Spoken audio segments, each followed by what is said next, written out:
name is Mark. I recently came across this basil seed drink, which had seeds suspended in it. They just keep floating at the same height, and yet it's liquid. It's like a culinary special effect. In this episode we'll be looking at how you can do that at home, without any special tools. Let's get cooking! When we start naively and add basil seeds to water, some of the seeds will stay afloat while others sink to the bottom. Then some of them may sink and rise after that, but none of the seeds will stay put halfway.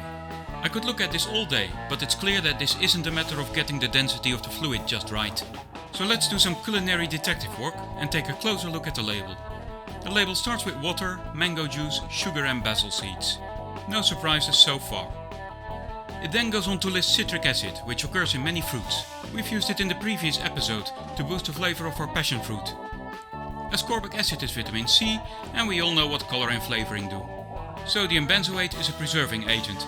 We've come across it in the previous episode. So the secret must be in the last ingredient, gellan gum. It might also be due to some quantum mechanical effect, as this drink contains sugar and no sugar at the same time. So what is gellan gum then? Let's look it up. Wikipedia, gellan gum. Substitute gelling agent to replace agar. Alternative to agar. Half the amount of gellan gum is agar. E number 418. Haute cuisine, that looks promising. gastronomy, Estimate gastronomy, haute cuisine, molecular gastronomy. Fluid gel. Right. I think we know enough. So what have we learned? First of all, unsurprisingly, gellan gum is a gelling agent.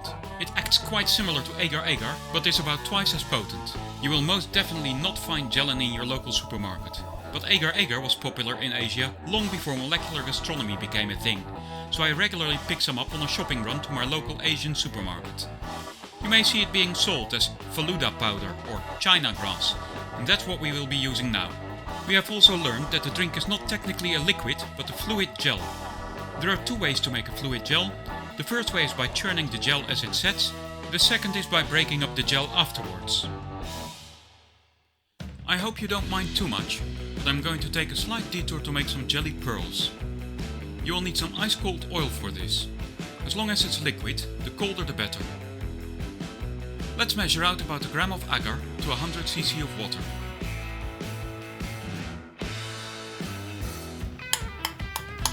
Add a color of your choice and bring it to a boil.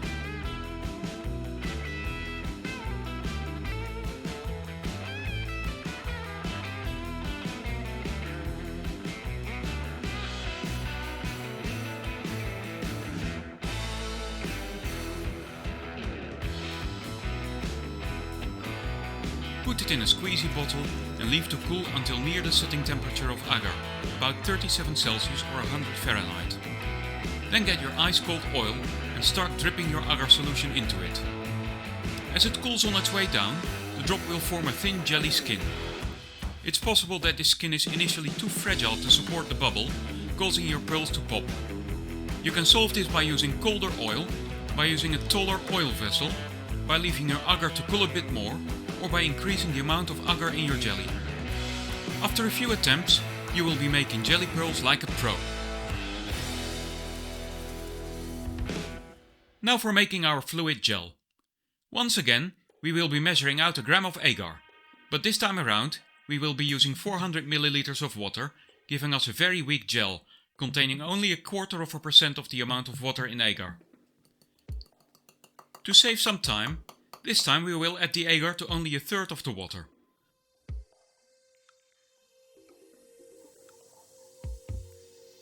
Once we have mixed the boiled agar solution with room temperature water, it will already be fairly close to the setting temperature. Once this temperature is reached, agar sets in a matter of minutes. So then we stir, gently.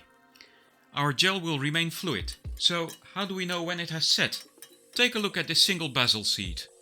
Once the fluid gel is done, when we stop stirring, the elasticity of the gel first makes the gel slow down, then it will reverse direction. And sure enough, when we push down the seed into the fluid gel, it defies gravity like we intended. We can now add more basil seeds to our fluid gel. For flavoring, we can use some squash. Or we can just add some water flavored pearls to our water flavored gel for the fanciest looking water flavored drink in the world.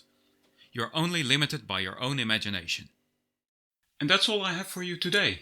If you enjoyed this video, please like and subscribe, If you have any comments, please leave them below. Other than that, see you next time. Bye bye.